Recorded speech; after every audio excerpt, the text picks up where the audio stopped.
कितना भी दिल लगा ले कोई जिंदगी के साथ, ये जिंदगी वफा नहीं करती किसी के साथ। लोग दुनिया में लगे रहो, तुम्हें खींच के निकालेगी। ए भैया भाई आप ना हो, मदरसे पढ़ते हो ना? नहीं पढ़ते? दाढ़ी मुंडाइए कभी तो फिर बैठो ना बेटे, आपके तो है ही स्पेशल दाढ़ी है, बैठो। ये देखो कुछ लोग समझ रहे हैं ये मौलाना तकरीर कर रहे हैं। ओए ये मौलाना तकरीर नहीं कर रहे हैं, ये आखिरत समझा रहे हैं। मेरी बात समझ लो, वरना मरते वक्त आंखें फैली रह जाती हैं, फिर कोई फायदा नहीं होता। ये 6 हो गए, कोई 7वां आशिक़ रसूल है? आज मैंने पूरे महीने की सबसे लंबी तकरीर की है, इस वजह से की है कि ये बारिश का मौसम अगर आए तो मेरी तकरीर के दौरान आए, ताकि अल्लाह तबारक व तआला अपने फजल व करम से बारिश से हमारे दिल ही धो दे। धुले नहीं धुले, ये 6 हो गए। मैं सोचता इमाम हुसैन की 10वीं मुहर्रम को शहीद हुए, उसकी बरकत से, उसकी निस्बत से कोई 10 हो जाएं, 2 आशिक़ रसूल और आ जाएं। कोई गुल बाकी रहेगा ना चमन रह जाएगा, पर रसूलुल्लाह का दीने हसन। इसमें एक शेर और पढ़ूंगा, अगर एक आशिक़ रसूल और आ जाए, कोई एक आशिक़ रसूल और आ जाए। है कोई मेरा भाई? इतने बड़े मजमे में मेरे लिए दुआ कर दो, मैं ठीक हो जाऊं। अगर मेरी तकरीर में अल्लाह ऐसा असर पैदा कर दे। आओ आओ, आ रहे हो? चलो ठीक है, कोई बात नहीं। कोई आज आप हंसो मत, देखो हंस के आप मेरी सारी मेहनत खराब कर रहे हैं। मतलब आप मुझ पे हंसो मत। इस वक्त अगर हो सके तो दौर रोने का, अल्लाह के सामने रो लो। कोई आशिक़ रसूल है 7वां जो फैशन से ज्यादा हुजूर से प्यार करे? कोई है? काफी लोग हैं जिनकी दाढ़ियां छोटी हैं, कुछ बुजुर्ग हैं बूढ़े हो गए मगर मानना नहीं चाह रहे हैं, बुढ़ापा मान नहीं रहे हैं वो अभी। मतलब सफेद दाढ़ी हो गई है मगर अब भी उसको मुंडवा के छिलवा के बाबू बनना चाहते हैं, जवानी की तलाश में। इन्हें बताओ जवानी नहीं आएगी, मौत आएगी। 6 हो गए भाई, 7 हो गए। 1 2 3 4 5 6 7, 3 और हो जाएं, 3 आ जाएं बस, तभी आप बरकाती साहब को सुनेंगे इंशाअल्लाह। चाचा अभी मेरी तकरीर खत्म नहीं हुई, आप बैठो। अल्लाह आपको बुजुर्ग बनाए अपने करम से, अल्लाह आपको बुजुर्ग बनाए। ये भी दुआ है इनके लिए खास है ना? ठीक है, हाँ, अल्लाह आपको बुजुर्ग बनाए। बहुत अच्छे इंसान है, ऐसे दिल का इंसान होना चाहिए। सुभान अल्लाह। हाँ, बुजुर्गों की इज्जत किया करो। सुभान अल्लाह। ये कितने हो गए भाई? 7। एक आशिक़ रसूल कोई और है? चलो 8 हो जाएंगे। एक कोई दीवाना? सोच रहा हूं। देखो नए लड़के ज्यादा खड़े होते हैं, पुराने लोग कम खड़े होते हैं। इसकी वजह मालूम है क्या है? पुराने लोगों का दिल भी पुराना ही गुनहगार होता है, तो 1 2 तकरीर में बेचारों का धुलता नहीं। नए लड़के होते हैं, एकदम 2 3 बातें सुनी, दिल साफ हो गया और आ गए तौबा करने। सुभान अल्लाह। आओ इधर आओ, जो भी दाढ़ी रखाना चाहता है इधर आए भाई। है कोई आशिक़ रसूल? इधर से पीछे से आओ आओ, देर ना लगाओ, आओ माशाअल्लाह, आओ आओ, आ जाओ आ जाओ। ठीक है ठीक, आ रहे हैं भाई। 8 हो गए, जरा सुभान अल्लाह तो बोलो भाई। ये मेरे खाते में आखिरत की कुछ नेकियां बढ़ रही हैं, आमीन कह दो आप लोग, आपको भी सवाब मिलेगा। कोई गुल बाकी रहेगा ना चमन, नाम शाने जहां मिट जाएंगे, लेकिन यहाँ हश्र तक नामो निशाने पंजतन रह जा। एक और आशिक़ रसूल हो कोई 9 हो जाएंगे। चलो ठीक है, आप वादा, ये कहा आप वादा करो इंशाअल्लाह। पूरी दाढ़ी रखाओगे? हाथ रखे को इंशाअल्लाह, आज से इंशाअल्लाह। जब तक जिएंगे ना दाढ़ी कटेगी ना मुड़ेगी, पूरी एक मुट्ठी रखाएंगे। अल्लाह इनको जज़ा अता फरमा मालिक, इनको तौबा की तौफीक अता फरमा, हर भलाई अता फरमा, हर बुराई से बचा परवरदिगार। बैठ जाएं। अपनी बहन बेटी को पर्दा कराएंगे इंशाअल्लाह। हाँ, जितने गैरतमंद मुसलमान बैठा हो दोनों हाथ उठा के इरादा करें, बीबियों को, बहनों को, माओं को टोकेंगे बेपर्दगी पे, और फिटिंग के लिबास हराम है खास तौर से उस पे। दोनों हाथ उठा के बोले इंशाअल्लाह नमाजों की पाबंदी करेंगे इंशाअल्लाह। हमेशा सुन्नियों के सच्चे मजहब पे रहिए। हमारे यूट्यूबर भाई हैं माशाअल्लाह, काफी लोग बैठे हैं, इसमें कुछ अच्छे भी लोग होते हैं, और जो अच्छे हैं उन्हें अच्छा कह रहा हूं, जो बुरे हैं उनकी बात कर रहा हूं। एक बात मैं कह देता हूं, हालांकि मेरा दिल चाह रहा था ये बात कहने का, कह रहा हूं अपने यूट्यूबर लोगों के भाइयों के लिए। अभी कुछ दिनों पहले हमारी जमात के एक मौलाना साहब के साथ बड़ा घिनौना मजाक किया है किसी यूट्यूबर ने। उनकी पूरी इज्जत के साथ वो आदमी खेल गया। ये लाइक और कमेंट और ये इतना बुरा ये रोग है कि इंसान किसी भी हद तक गुजर जाता है। तो उन्हें किसी ने नजराना दिया तो उसने कहा मौलाना ने पैसे चुरा लिए। अब इसका मतलब ये कल को वो किसी और के साथ भी ये करेगा। जब देने वाला जिसने दिया उसने ये क्लेम नहीं किया कि चुराया है, तो आपने ये सब किसी की इज्जत के साथ आप खेले हैं। तो ऐसे अगर कोई यूट्यूबर मेरे भाई हो तो अपनी आखिरत की फिक्र करें और थोड़ी शर्म करें, थोड़ी हया करें, थोड़े इंसान के बच्चे बने। किसी के साथ ऐसा घिनौना मजाक ना करें, किसी के साथ भी ना करें, उसकी इज्जत पे आ जाती है। आपको पता नहीं है जब किसी के खिलाफ कमेंट लोग करते हैं तो वो गालिब ने क्या कहा था, दिल ही तो है न संगो खेश, दर्द से भर न आए क्यों, रोएंगे हम हजार बार, कोई हमें रुलाए क्यों। इससे घमंड काय का बोलो तो जल्दी बोलो काय का। अच्छा फिर कौन सी लेबोरेटरी में चेकअप होगा, कहां होगा? तो आपने फरमाया कि जब तुम किसी अमीर से मिलो, तो जो करना भाई, जितने लोग ऐसा करते हैं कान खोल के सुन लें और इलाज कर लें मौत से पहले अपना। फरमाते जब तुम अमीर से मिलो और गरीब से मिलो, तो गरीब से मिलते वक्त तुम्हारे दिल में उकताहट महसूस हो, तुम उससे बचो, और अमीर की तरफ तुम्हारा रुझान ज्यादा बढ़ जाए तो तुम तौबा करना, तुम घमंडी हो। बेशक क्या फरमाया, तुम घमंडी हो। अल्लाह ताला हमको इस बुरी आफत से बचाए। ये बड़ी बुरा गुनाह है। मैं आपसे अर्ज कर रहा था मेरे भाइयों, मेरे दोस्तों, ये इनके वालिद साहब जाकिर अली साहब, अल्लाह ताला उनके दर्जात बुलंद करे। ये उनके इंतकाल का ये उनका 40वां जरूर है, मगर सैयदना शेख अब्दुल कादिर जीलानी गौसुल आजम फरमाते हैं, मेरे शेख फरमाते हैं, बड़े पीर फरमाते हैं, जब तुम किसी की मौत की खबर सुनो तो तुम ये समझ लो कि ये तुम्हारे पास एक मौका और। अल्लाह अल्लाह, बेशक क्या है ये, एक मौका और। क्या है ये? क्योंकि मौत का वक्त जब आ जाए तो टलता कोई मौत से फरार हो सकता।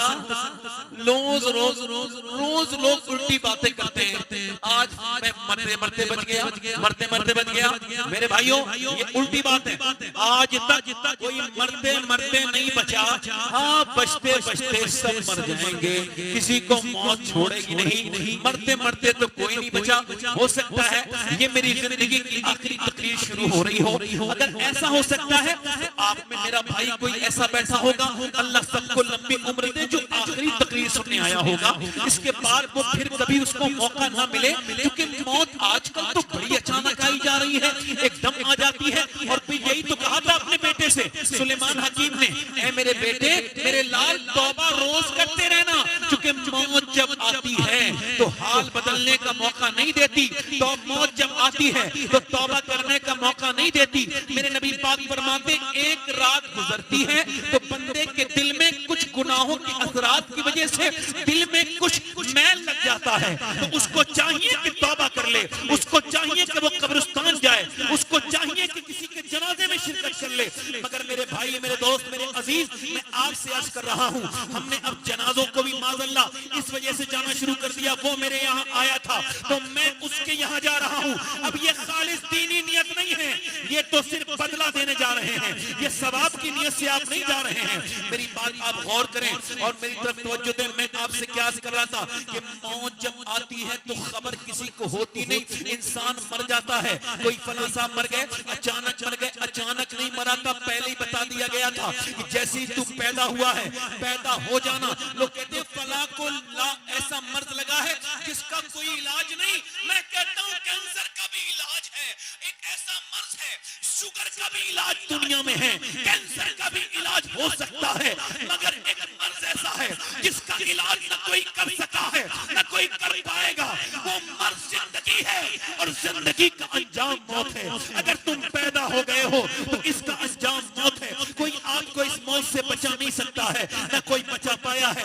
मेरे भाइयों, मेरे दोस्तों, मेरे नबी पाक सल्लल्लाहु अलैहि वसल्लम, हालांकि हमारा अकीदा यह है, हुजूर को यह भी खबर है कि मैं कब मरूंगा और आप कब मरेंगे, मगर फिर भी इमाम गजाली ने इस रिवायत को लिखा, नबी पाक ने हमारी सरकारे दो आलम ने हमारे सबक के लिए और हमारी तरबियत के लिए आपको एक जगह वुजू करना था, आपने फरागत हासिल की थी तो 12-13 कदम दूर पानी था।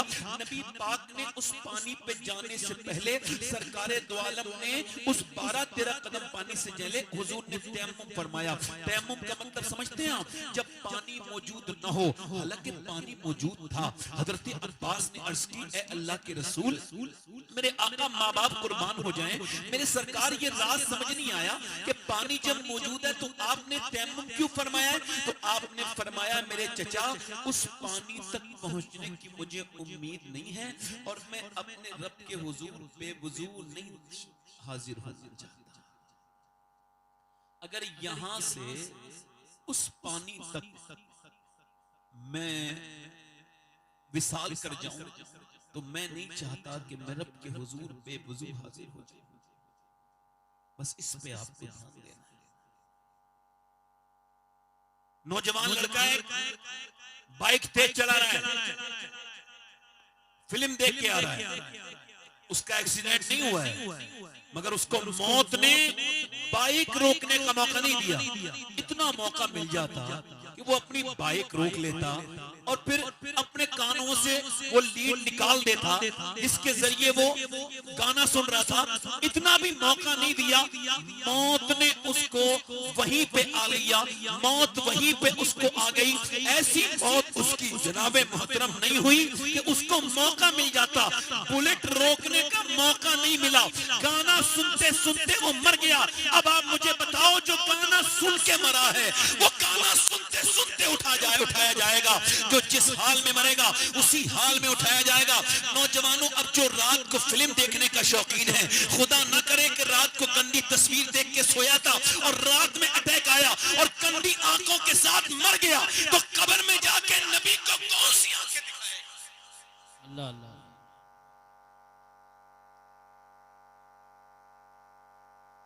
हाफिज कुरान बच्चा है, 15 साल का, इंतकाल, उसने हिफ्ज किया है, अगले हफ्ते उसकी दस्तार है, अपने घर में नहाया है, जुमे की नमाज की छुट्टी में आया है, जुमे की नमाज पढ़ने गया, रास्ते में गिर गया, अस्पताल गए, डॉक्टर ने कहा इंतकाल हो चुका है। माँ गई, कहने लगी, मेरे लाल, मेरे और बच्चे मेरे हाथ का खाना खाते थे, मगर मेरे लाडले, मेरे बेटे, तूने मदरसे की दाल चावल खाए, मेरे बच्चे, तूने 8-9 साल की उम्र में खुद ही कपड़े धोए, मैं अपने और बच्चों के कपड़े धो देती थी। ये सारी कुर्बानियां मेरे बेटे इस वजह से थी कि जब मैं मर जाऊं और जब मैं कब्र में जाऊं, मेरे बेटे, तो मैं ये सोच रही थी कि जब मेरा इंतकाल हो और फिर मेरा बेटा जब मेरी कब्र पे जाके फातिया पढ़ेगा तो अल्लाह मुझ गुनहगार औरत को बख्श देगा, मगर मेरे बेटे, तूने ये कैसा मुझे दर्द दिया। 15 साल के बच्चे की लाश के पास खड़े होके बाप कह रहा है, मेरे बेटे, मेरे लाडले, मेरे दिल के चैन, मैं गुनहगार हूं, मगर मुझे उम्मीद थी कि जब मेरा हाफिज कुरान बच्चा जब मेरी नमाज जनाजा पढ़ाएगा तो अल्लाह मेरे गुनाहों को जरूर माफ करेगा, मगर ये तूने मुझे कैसा दर्द दे दिया। मैं तेरा जनाजा उठाऊंगा तो फिर कभी उठ ना पाऊंगा। जवानों की मैयतें उठ रही हैं और मियां बूढ़े खांसते हुए रह जा रहे हैं। ये इस बात की अलामत है कि मौत उम्र के एतबार से नहीं आती है मेरे दोस्तों, और मौत हाल भी बदलने नहीं देती। अब जरा गौर करो, जब मुझे एक दिन की मोहलत चाहिए ताकि मैं अपने रब को राजी कर लूं। वो कहता है नहीं नहीं, तूने सारे अय्याम जाया कर दिए। वो कहता है मुझे कुछ घंटों की कुछ मोहलत दे दे। सारी सातें तूने बर्बाद कर दी, तुझ पे कोई वक्त नहीं बचा। फिर उसकी आंखें खुली रह जाती हैं और वो आंखें खुली खुली में हसरत के साथ दुनिया से चला जाता है। मेरे शेख, मेरे गौसे आजम, मेरे बड़े पीर, मेरे दस्तगीर शहंशाह बगदाद फरमाते हैं कि ऐ इंसान, याद रख तुझे जब मौत आएगी तो हाल बदलने नहीं देगी। अब जिस हाल में मरना चाहता है उसी हाल में जीना शुरू कर दे। अब अगर तू बेनमाजी है तो बेनमाजी मरेगा, अगर तू माँ बाप का गुस्ताख है तो जहन्नमी मरेगा, अगर तू माँ के सामने तेज आवाज से बोलता है तो तू जहन्नमी मरेगा। चाहे तू अपने पीर को अपने साथ कब्र में डाल लेना, मगर तुझे जहन्नम से कोई बचा नहीं सकता। अगर तूने अपनी माँ को नाराज किया है, अपने बाप को नाराज किया है, मेरे भाई अगर तू माँ बाप के साथ बदतमीजी कर रहा है तो इसी हाल में मरेगा। अगर तू फिल्में ड्रामे देख के मर रहा है, खुदा ना करे कि आंखें बुरी लेके मर जाए और फिर कोई मौका ना मिले। मेरे दोस्त, मेरे भाई, अपनी मौत को याद कर। जिस हाल में तुझे मरना है उसी हाल में आज से जीना शुरू कर दे। चूंकि तेरी ये तेरी जिंदगी, ये तेरी दुनिया तुझे कुछ नहीं देगी, बस ये तुझे दफन करके आ जाएंगे। ना कोई आज तक किसी के साथ मरा है, ना कोई किसी के साथ अपनी मर्जी से मरेगा। वो अपने साथ ना तो बेटा कब्र पे वापस लौटता है, ना भाई कब्र पे वापस लौटता है। वो कब्र जिस पे रोते रोते लोग बुरा हाल करते हैं, फिर वो कब्रें पुरानी हो गई, उनको कोई देखने वाला नहीं मिला। ऐसी जिंदगी न जियो कि मौत के वक्त तुम्हें हेजिटेशन हो, मौत के वक्त तुम्हें कोई दूसरी बात हो, मौत के वक्त तुम्हें इबाम हो। सैयदना मौलाए कायनात फरमाते हैं ऐसे न मरो कि तुम्हें अफसोस हो, बल्कि बिल्कुल ऐसे मरो कि मौत के फरिश्ते को तुम इस्तकबाल करो। कैसा इस्तकबाल? ऐसा इस्तकबाल कि बरेली के 92 साल के बुजुर्ग जिनका अभी कुछ दिनों पहले उर्स गुजरा है, उन्हें दुनिया से जाना है और वो रात मगरिब की नमाज के बाद बेहोश हो गए। 92 साल की उम्र है। फिर उनको जब होश आया 12 बजे रात के तकरीबन, तो उन्होंने अपने मुरीदों से, पहचान वालों से, रिश्तेदारों से कहा क्या मैंने इशा की नमाज पढ़ी थी? हाय हाय, ये इसे कहते हैं बुजुर्गी। मैंने इशा की नमाज पढ़ी थी कि जी हुजूर नहीं पढ़ी थी। तो फरमाया फिर मुझे वुजू कराओ। बड़ी मुश्किल से वुजू कराया, बिल्कुल नहीं थे, कमजोर थे, बिल्कुल मौत के करीब थे। फिर वुजू करा के कहा मुझे खड़ा करो। खड़ा कर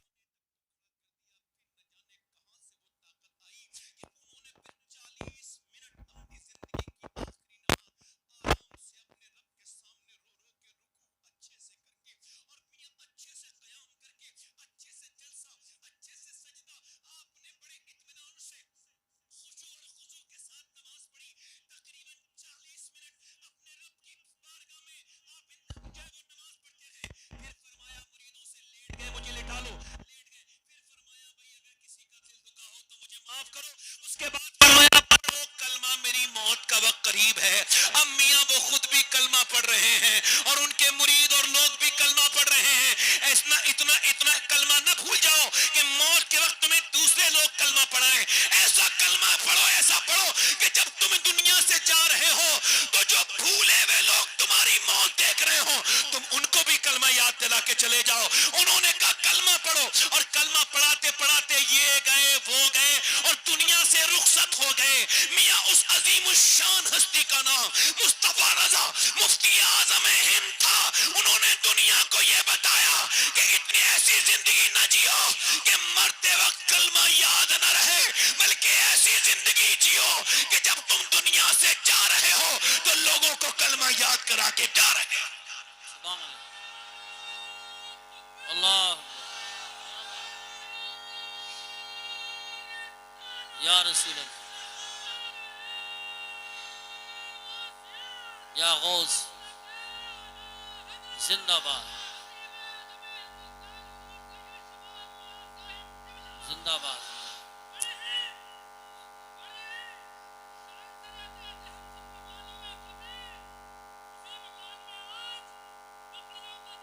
वाह,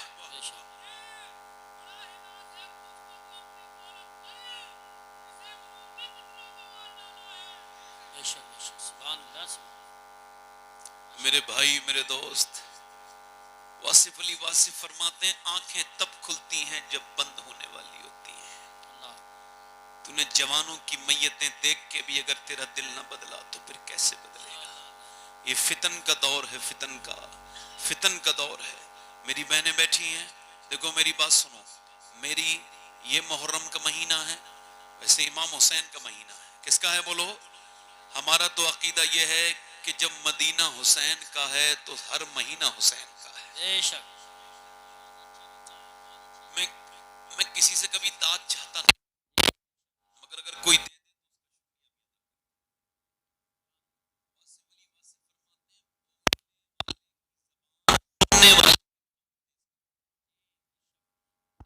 बोलेंगे तो और भी तकलीफ सुनेंगे। दिल लग रहा है आप लोगों का? नहीं लग रहा? जरा जोर से बोले, जरा दोनों हाथ उठा के सुभान अल्लाह, सुभान अल्लाह, माशाअल्लाह। जो अल्लाह के नाम पे हाथ नहीं उठा रहे हैं वो अल्लाह के कितने अच्छे बंदे हैं कि दूसरी बार में जरूर उठा लेंगे।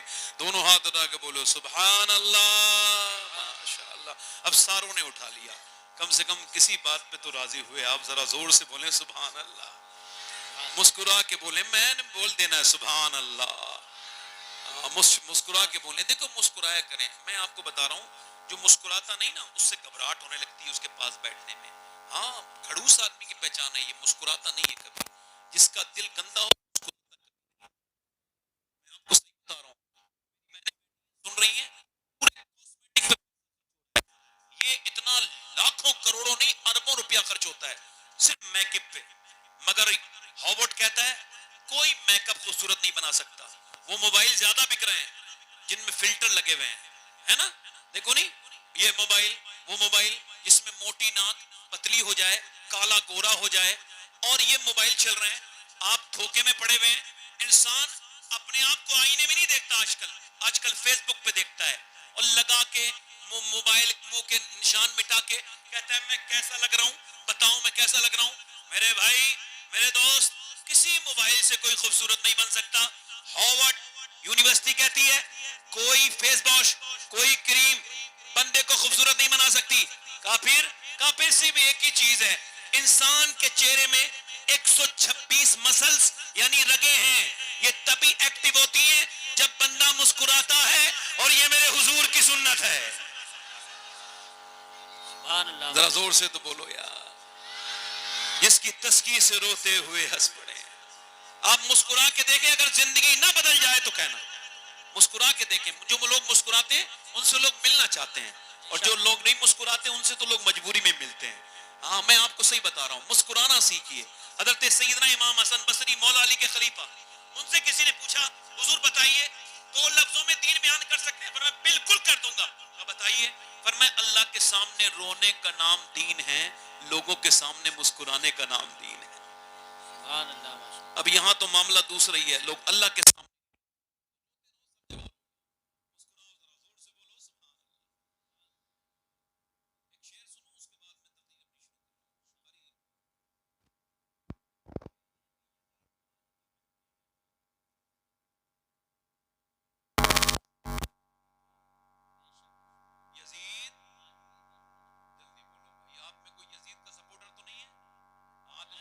बोलो यजीद आज भी बनते हैं लोग कैसे, और हुसैन खुद नहीं बनता, खुदा बनाता है।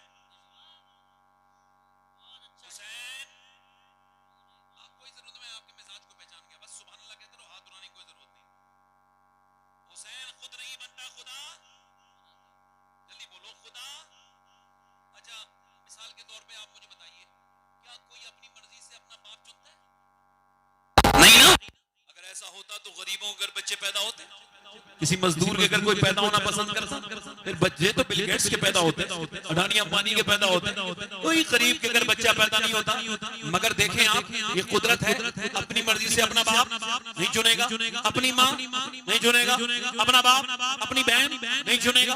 कोई अपना इंतखाब अपनी माँ अपनी मर्जी से अपना बाप का इंतखाब नहीं कर सकता, अपनी बहन का इंतखाब नहीं कर सकता, नाना नानी का इंतखाब। इसी वजह से जमाने में किसी को मुकम्मल जहाज नहीं मिलता, कहीं जमीन तो कहीं आसमान नहीं मिलता। किसी की माँ ठीक है, उसका बाप ठीक नहीं, किसी का बाप ठीक है तो माँ ठीक नहीं, किसी की बहन ठीक है तो भाई परेशान करता है, और अगर भाई ठीक है तो बहन ने परेशान करना, किसी का नाना ठीक है तो फिर नानी ठीक नहीं, और अगर नानी ठीक है तो नाना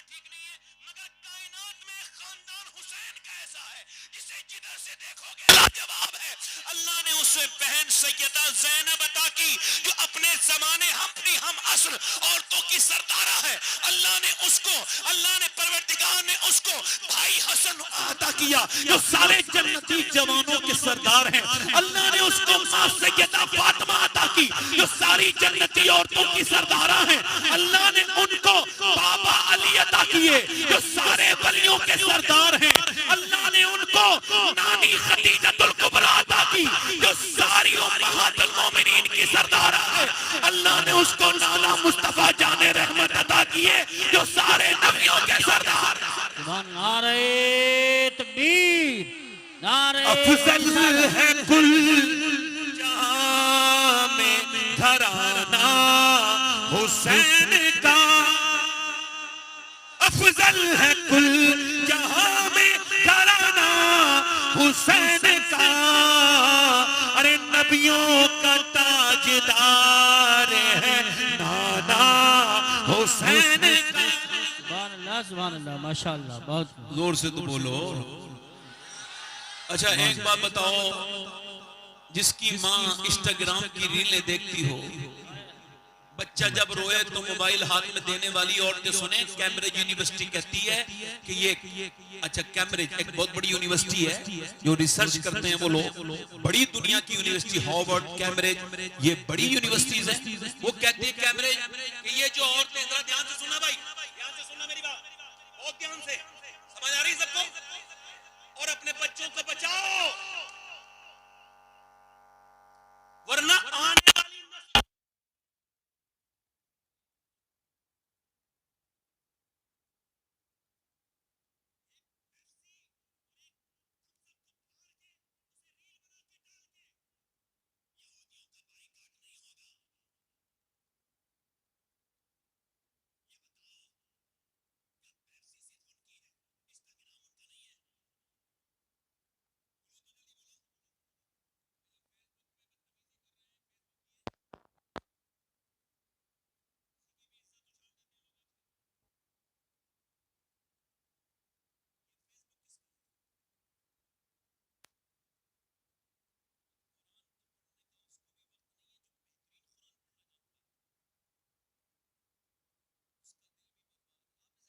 नॉर्मल बात है। नहीं नहीं नहीं नहीं, इमाम गजाली फरमाते हैं, कारी साहब, जिसका दिल जितना साफ होगा वो उतनी कुरान की तिलावत करेगा। बेशक बेशक, सुभान अल्लाह, सुभान अल्लाह, वाह वाह वाह वाह वाह वाह, बहुत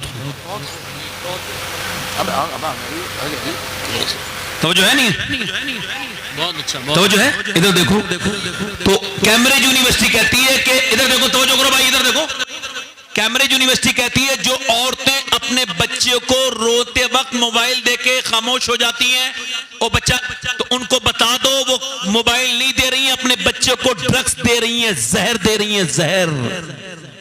बेशक, क्या दे रही बोलो? बच्चा मोबाइल के हवाले कर रहे हैं आप, फिर बच्चा आपका नहीं रहेगा। वो जो बच्चा 7 साल तक आपके आगे पीछे घूमता है, अगर आपने उसको ठीक से तालीम नहीं दी, फिर आप उसके आगे पीछे घूमोगे तब भी आपके पास नहीं आएगा। बेशक बेशक, यही बात। मेरी बहनों से हाथ जोड़ के गुजारिश कर रहा हूं, बेटियों से खुदा करा, खुदा ना अपने बच्चों को बचाओ। ये बताओ, जिसकी मां और जिसका बाप नमाज नहीं पढ़ता हो, क्या उसके बच्चे कभी नमाज पढ़ेंगे?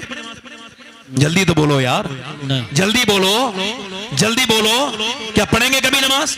जल्दी बोलो, पढ़ेंगे? तो फिर आप मुझे बताइए, फिर ये कैसा मामला है?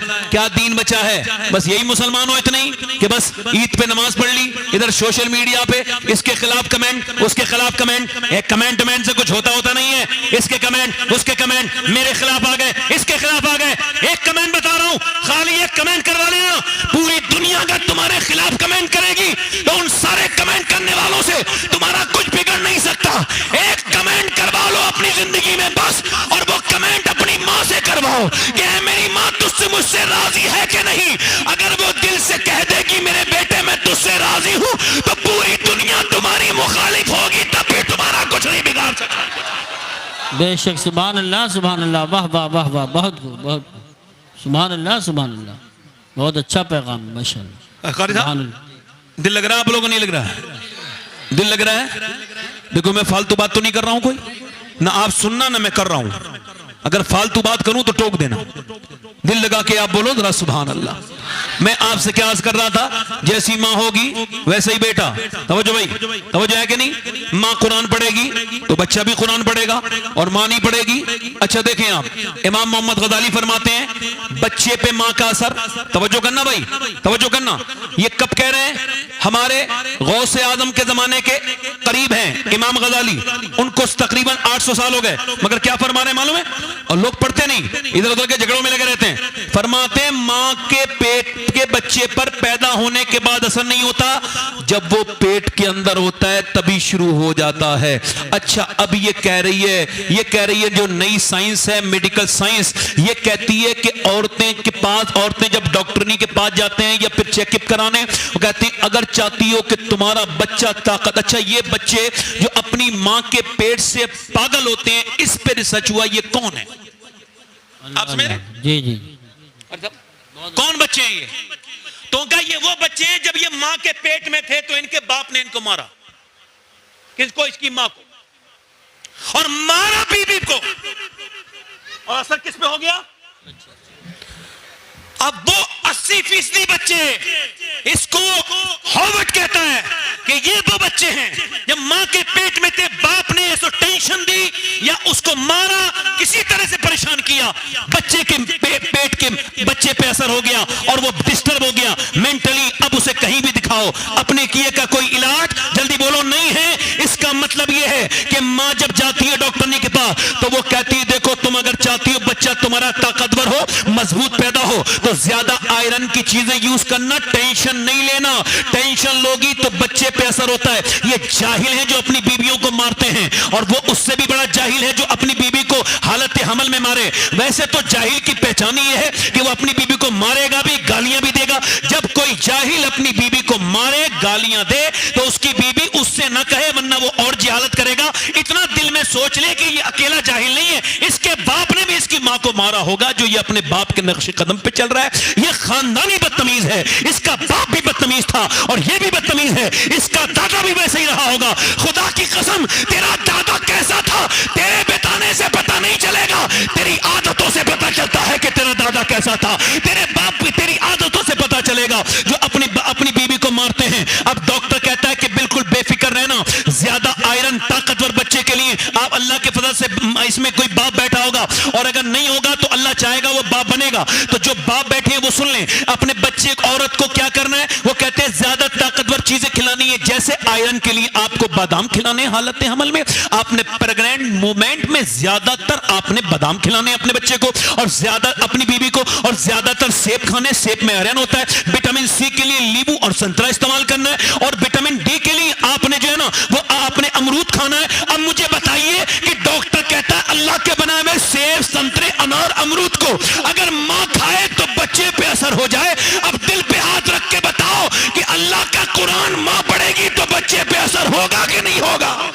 नारे तकबीर, नारे रिसालत, नारे हैदरी, नारे गौसियत, मसलके आला हजरत। ये कोई जबरदस्ती में थोप नहीं रहा हूं, आप मर्जी है आपकी, मेरी बहनों की मर्जी है। बहुत अच्छा पैगाम। बाद में ताबीज करने वाले को अपने घर में उल्टा लटका देना, उसके ताबीज को लटकाने की बात तो छोड़, तब भी तेरा बेटा तेरे कब्जे में नहीं आएगा। बेशक। तवज्जो है कि नहीं? अरे तवज्जो है कि नहीं? ये माँ कुरान पढ़ेगी। अच्छा देखो, ये पानीपत को जानते हो? पानीपत करनाल बच्चा पैदा हुआ, इमाम आजम अबू हनीफा की नस्ल से, नौमानी बच्चा, इमाम आजम की औलाद में से, उनकी ज़ुर्रियत में से, उनकी जनरेशन में से बच्चा पैदा हुआ। पैदा होती ही रोने लगा। 1 दिन, 2 दिन, 3 दिन, 4 दिन, 5 दिन, अब नॉर्मल हो गया। 1 हकीम, 2 हकीम, 3 हकीम, 4 हकीम, 5 हकीम, 10 हकीम, 50 हकीम, और ठीक ही नहीं हुआ। 1 महीना गुजर गया, बच्चा लगातार रोए जा रहा है, कंटिन्यू। एक दिन हजरत फखरुद्दीन बाउद्दीन ज़करिया तुम मुल्तानी के दामाद गुजर के जा रहे थे, उन्होंने बच्चे को रोते हुए देखा तो फरमाने लगे ये बच्चा रो नहीं रहा है मुरीदों से, ये अल्लाह का जिक्र कर रहा है। तो कैसे? आओ चलो देखते हैं। घर पहुंचे, चल लगे कोई है, बाप निकल के लेके आए, ये आपका बच्चा है? बड़े परेशान नजर आ रहे थे। जी, कहीं आपको मुबारक हो, अल्लाह का वली है। का दिमाग ठीक है आपका? न तो ये खुद सोया है, न मुझे सोने दिया है, परेशान हूं, आप इसे वली कह रहे हैं। का देखो उससे बुरा ना कहो, मेरी गोद में लाओ। गोद में ला दिया, एक कान में कुछ पढ़ा, दूसरे कान में कुछ पढ़ा, बच्चा हो गया खामोश। का हुजूर क्या पढ़ के बता दिया? दवाइयों से ठीक नहीं हुआ, क्या पढ़ के सुनाया? का पहले ये बताओ, क्या इसकी वालदा, क्या ये आप कुरान की हाफिजा है? कहां है? तो का जब ये माँ के पेट में था ना बच्चा, आए हाय हाय, तो माँ ने इतना कुरान पढ़ा, उठते बैठते चलते फिरते खाते पीते सोने से पहले, जागने के बाद, रोटी बनाते, चक्की चलाते, झाड़ू लगाते, इतना कुरान पढ़ा कि माँ के पेट में ही बच्चे को कुरान सुनने की आदत हो गई। उसकी रूह की ग़िज़ा कुरान की तिलावत हो गई। और जब बच्चा पैदा हुआ, माँ जचगी में चली गई, कुरान उसने पढ़ा नहीं, या माँ ने कुरान पढ़ा नहीं, तो बच्चे को याद आई कुरान की, तो तुमने उसको दवाइयां खिलाई। मैंने एक कान में एक आयत पढ़ी, दूसरे में दूसरी पढ़ी, बच्चा खामोश हो गया। उस बच्चे का नाम शरफुद्दीन बू अली शाह कलंदर पानीपती है। जब माँ पानीपत में कुरान पढ़ के बच्चे को, जब मियां माँ पेट में और तो कुरान पढ़े, तो बेटा शरफुद्दीन बू अली शाह कलंदर पूरे हिंदुस्तान में इस्लाम के प्रचार को आम करता है। और जब माँ मदीने में कुरान पढ़ती है, तो बेटा करबला के मैदान में नेज़े पे चढ़ के कुरान पढ़ता है और कहता है, माँ अगर फातिमा होती है तो बेटा हुसैन इब्ने अली होता है। सुभान अल्लाह। नारे तकबीर, नारे रिसालत, नारे हैदरी, नारे गौसियत, मसलके आला हजरत फैजानी शहदाए करबला। शॉर्टकट रास्ते छोड़ो, ये शॉर्टकट रास्ता नहीं है। हजरत अली फरमाते हैं, मैं अपने घर आया, जोर से बोलो सुभान अल्लाह। फरमाते हुजूर की बेटी ने दरवाजा खोला और सलाम कर दिया। पहला जहेज आप देते ही नहीं अपनी बेटी को, जो देना चाहिए। वॉशिंग मशीन काम की नहीं, कुछ न पुरानी हो जाएगी, है हो सकता है सास को पसंद ना आए,